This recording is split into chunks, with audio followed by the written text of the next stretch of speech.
क्या आप जानते हैं कि भारत में जो प्रसिद्ध कोयरी जाति मिलती है वह श्रीलंका में अलग ढंग से कोई पहचानी जाती है या शायद ही कहीं गिनी जाती है। आज हम इसी रहस्य के पीछे की सच्चाई, श्रीलंका में कोयरी जाति का इतिहास और जनसंख्या के आंकड़ों के बारे में जानेंगे। सबसे पहले जानते हैं श्रीलंका की कुल आबादी और समाज की संरचना के बारे में। दोस्तों, किसी भी देश में किसी जाति या समुदाय की जनसंख्या समझने के लिए सबसे पहले हमें यह जानना जरूरी होता है कि उस देश की कुल आबादी कितनी है और वहां समाज को किस आधार पर काउंट किया जाता है, यानी गिना जाता है। आज के समय में श्रीलंका की कुल जनसंख्या लगभग 2 करोड़ 17 लाख के आसपास है। एक छोटा सा द्वीपीय देश है, लेकिन यहाँ की सामाजिक संरचना काफी जटिल और विविध है। श्रीलंका में जनसंख्या को जाति के आधार पर नहीं, बल्कि मुख्य रूप से भाषा, धर्म और जातीय पहचान के आधार पर गिना जाता है।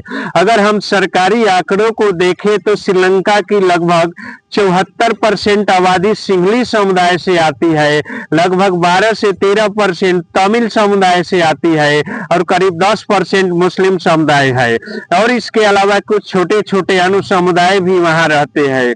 ध्यान देने वाली बात यह है कि इन आंकड़ों में भारत की तरह अलग अलग जातियों के नाम शामिल नहीं किए जाते हैं, यानी किसान है, मजदूर है या किसी परंपरागत पेशे से जुड़ा है, लेकिन उसे जाति के नाम से अलग करके नहीं गिना जाता।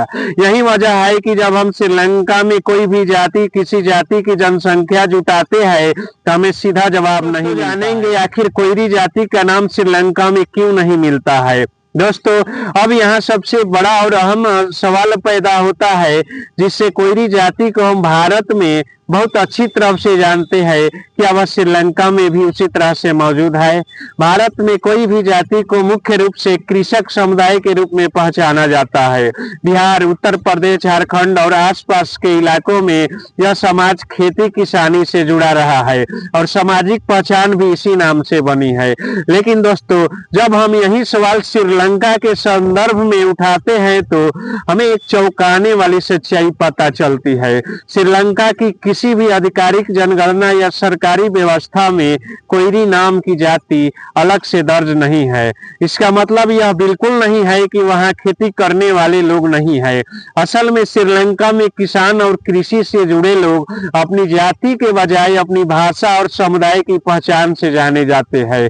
उदाहरण के लिए दोस्तों, तमिल समाज के अंदर एक कृषक समुदाय को भी कोबियार के नाम से जाना जाता है। उनका जीवन, पेशा और परंपराएं खेती से जुड़ी है, लेकिन उन्हें कोई भी नहीं कहा जाता, कोयरी नहीं कहा जाता है और ना ही उनकी गिनती अलग से होती है। यही कारण है कि नाम के खोजने पर भ्रम पैदा होता है, लेकिन व्यवस्था पूरी तरह अलग होती है। भारत और श्रीलंका के जनगणना व्यवस्था में असली फर्क क्या है? अब सवाल यह उठता है कि दोस्तों कि आखिर भारत में जातियों की इतनी साफ पहचान क्यों मिलती है, लेकिन श्रीलंका में नहीं, जबकि दोनों देश एशिया महाद्वीप में ही आते हैं। और सबसे खास बात यह है कि दोनों देश पड़ोसी देश कहलाते हैं और हैं भी। इनका है दोनों देशों के जनगणना और सामाजिक व्यवस्था में। भारत में समाज को समझने का आधार सदियों से जाति व्यवस्था रही है, इसलिए यहाँ की जनगणना में जातीय, उपजातियां और वर्गों को अलग अलग दर्ज किया जाता रहा है। इसी वजह से हमें यह पता चल पाता है कि कौन सी जाति कहाँ है, कितनी संख्या में है और किन क्षेत्रों में फैली हुई है। लेकिन श्रीलंका मॉडल इससे बिल्कुल अलग है। वहां सरकार जाति के आधार पर नहीं, बल्कि मुख्य रूप से भाषा, धर्म और जातीय समूह के आधार पर जनसंख्या का रिकॉर्ड रखती है। यानी वहां कोई व्यक्ति या कोई नहीं गिना जाता कि वह किस जाति का है, बल्कि यह देखा जाता है कि वह सिंहली है, तमिल है या मुस्लिम है और उसकी धार्मिक पहचान क्या है। इसी वजह से खेती करने वाला व्यक्ति, मछुआरा या मजदूर सब अपने अपने बड़े समुदाय के अंदर ही शामिल रहते हैं।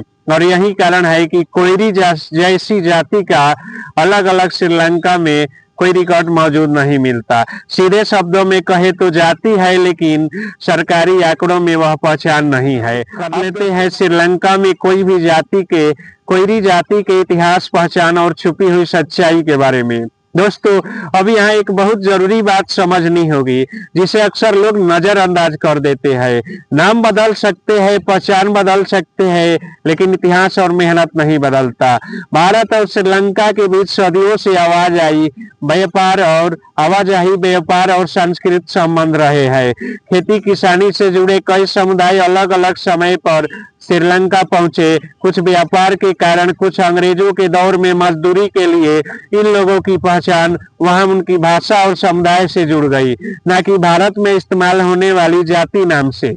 यही वजह है कि भारत में जिस समुदाय को हम कोयरी कहते हैं, वही सोच, वही मेहनत और वही कृषि परंपरा श्रीलंका में किसी और नाम से मौजूद हो सकती है। इतिहास यह बताता है कि समाज केवल सरकारी कागजों से नहीं बनता, बल्कि लोगों के जीवन, उनके काम और उनके संस्कृति से बनता है। और जब सरकार नहीं करती है तो वह हमारे जमीन की पूरी सच्चाई नहीं दिखा पाती। इसलिए जब हम कहते हैं कि श्रीलंका में कोयरी जाति नहीं है, तो असल में सच्चाई यह है कि वह पहचान वहां मौजूद है, बस नाम और व्यवस्था अलग। और शायद यही बात हमें सिखाती है कि पहचान केवल एक शब्द नहीं, बल्कि इतिहास की एक लंबी कहानी है। दोस्तों, इस सवाल का सीधा जवाब यही है कि श्रीलंका में कोई भी नाम की जाति अलग अलग से नहीं गिनी जाती, और इसलिए इसका कोई स्पष्ट जनसंख्या वहां पर मौजूद नहीं, स्थानीय समुदाय के अंदर ही शामिल है।